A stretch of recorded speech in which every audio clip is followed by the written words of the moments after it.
ಕಾಪು ಪಡು ಗ್ರಾಮದ ಶ್ರೀ ಮುಗ್ಗೆರ್ಕಳ ಪಿಲಿಚಂಡಿ ದೇವಸ್ಥಾನದಲ್ಲಿ ಸಚಿವ ಎಸ್ ಅಂಗಾರ ದಂಪತಿಗಳಿಗೆ ಅಭಿನಂದನಾ ಕಾರ್ಯಕ್ರಮ ನಡೆಯಿತು. ಈ ಸಂದರ್ಭ ಸನ್ಮಾನ ಸ್ವೀಕರಿಸಿ ಮಾತನಾಡಿದ ಸಚಿವರು, ಕಳೆದ 28 ವರ್ಷಗಳಿಂದ ನಿರಂತರವಾಗಿ ಜನರ ಸೇವೆಗೈಯುವ ಅವಕಾಶ ದೊರಕಿದೆ. ಅಧಿಕಾರ ಸಿಕ್ಕಿದಾಗ ಅದನ್ನು ತಲೆಗೇರಿಸಿಕೊಳ್ಳದೆ ಬಂದ ಹೆಜ್ಜೆ ಮರೆಯದೆ ಮುಂದುವರಿದ ಪರಿಣಾಮ ಈ ಹಂತದವರೆಗೆ ಬೆಳೆದು ಬಂದದ್ದಾಗಿದೆ. ಇದೇ ಸಂದರ್ಭ ಕಾಪು ಕ್ಷೇತ್ರದ ಸಮಸ್ಯೆಗಳ ಬಗ್ಗೆ ಸ್ಥಳೀಯ ಶಾಸಕರೊಂದಿಗೆ ಚರ್ಚಿಸಿ ಅಧಿಕಾರಿಗಳೊಂದಿಗೆ ಸ್ಥಳಕ್ಕೆ ಭೇಟಿ ನೀಡಿ ಶೀಘ್ರ ಬಗೆಹರಿಸುವ ಭರವಸೆ ನೀಡಿದರು. ಕಾರ್ಯಕ್ರಮದಲ್ಲಿ ಕಾಪು ಶಾಸಕ ಲಾಲಾಜಾರ್ ಮೆಂಡನ್ ಅಧ್ಯಕ್ಷತೆ ವಹಿಸಿದರು.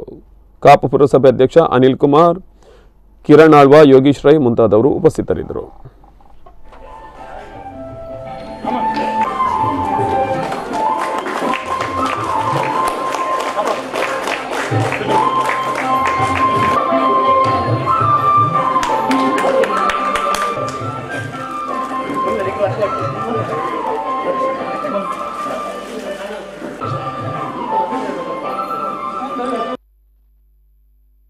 ಅಧಿಕಾರ ಬಂದ ಗುಡ್ಡ ಸಾಮಾನ್ಯವಾಗಿನ ಮನುಷ್ಯನ ಸ್ವಭಾವದಾಗಿಪಟ್ಟ ಅವು ಯಾನೇ ಬಂದ್ಕೊಂಡಿನ ಭಾವನೆ ಬರ್ಬೋದು. ಆ ಯಾನೇ ಬಂದ್ಕೊಂಡಿನ ಭಾವನೆ ಆ ವ್ಯಕ್ತಿಯ ಒಂದು ಅಧಪತನಗಳ ಕಾರಣ ಆಗೋದು.